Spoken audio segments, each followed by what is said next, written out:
everyone, welcome to the Maria Show.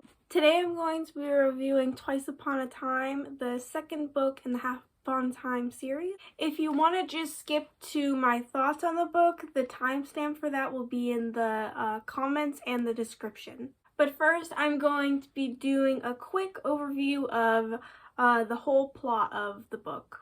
So this book picks up, I think it's 3 months after the events of the last book. At the end of that one, obviously, there was a major twist and we found out that the Wicked Queen was actually May's grandmother and she wasn't Snow White, and it was a whole thing. So now in this book, May, Philip, and Jack are going on a journey to find out the truth about May's past, who her parents are.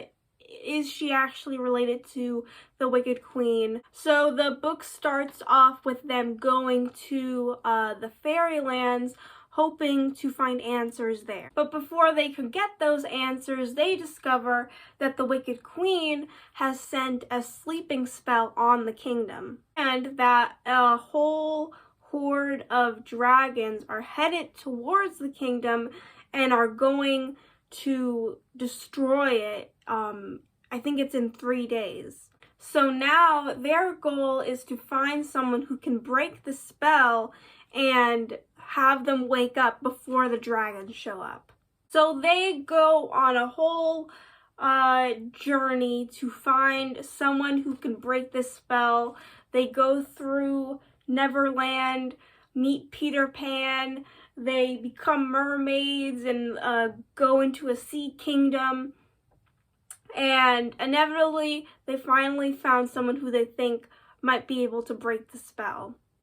So they go back only to discover that the girl who they thought could break the spell can't, and it ended up being Philip was able to break the spell. He went into the kingdom and kissed his true love, and that broke the spell. And the book ends with us discovering that May would have grown up to be Cinderella. But for some reason unknown, the Wicked Queen decided to steal her away and raise her for herself.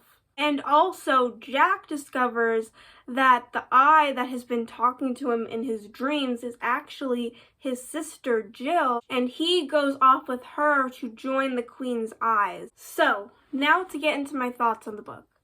So first off, my theory that I said in the last video actually ended up coming true. It was actually in like the very beginning of the book, like I think it was like chapter 1, chapter 2. Jack got infected by the sleeping spell and May ended up kissing him and having him wake up, and that broke the spell. And I think that that might happen again in the third book, because in the cover art we have Jack reaching for a poisoned apple from the Wicked Queen and May pulling him away. So I feel like that's kind of foreshadowing a bit. But yeah, a really good book. I rated it 4 stars on Goodreads. I didn't read it as much or as quickly as I wanted it to. I was having really hard time focusing. I don't think that has anything to do with like the quality of the story or anything like that. That was just my ADHD problems. I'm going to really try to read the third book quicker. I really want to. One reason being I really want to see what happens next, and another being that I really want to get done with this series so I can continue with the School for Good and Evil series. I'm really ready to get back into reading that.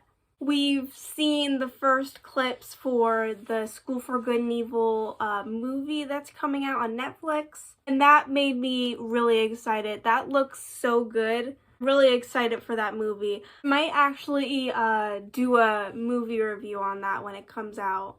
I think Jack is still my favorite character. I really love him. I like how the author narrates his stories. It's really funny, very meta and self-aware, and I really like it. The plot twists that have been in this series are always so unexpected and really good. Like, I never I never even think that what's gonna happen happens, and it's really well done. Also, reading this story has made me really realize that there is a certain type of character in all of these books that I just don't like. It is the prince, the pretty prince with no personality. I swear, every time I read one of these books, there's one of those characters. We got Philip, Tedros, Damien from Throne of Glass. Oh my god. Wait until I, at some point, review the Throne of Glass series, because I got a lot of things to say about Damien. That dude, he's Tedros 2.0, okay? Literally. Tedros 2.0. But yeah, so still don't like Philip, really don't like his personality, if he has one, I mean. But yeah, I'm really excited to start reading the third book. I have a lot of questions. There's a lot of unanswered questions that I have. Like, what happened to Jack's father? Why doesn't he remember certain aspects of his childhood? Why did the Wicked Queen steal May and stop her from being Cinderella? Also, I just remembered now, in the first book, the Wicked Queen stole Snow White's body, and so that was never addressed at all. So I'm wondering what that's about too. So yeah, I think that's all I have to say. Comment down below of what you thought of the book if you read it. Like this video if you enjoyed it. Please subscribe and ring the bell so you're notified when I review the third book. Bye guys!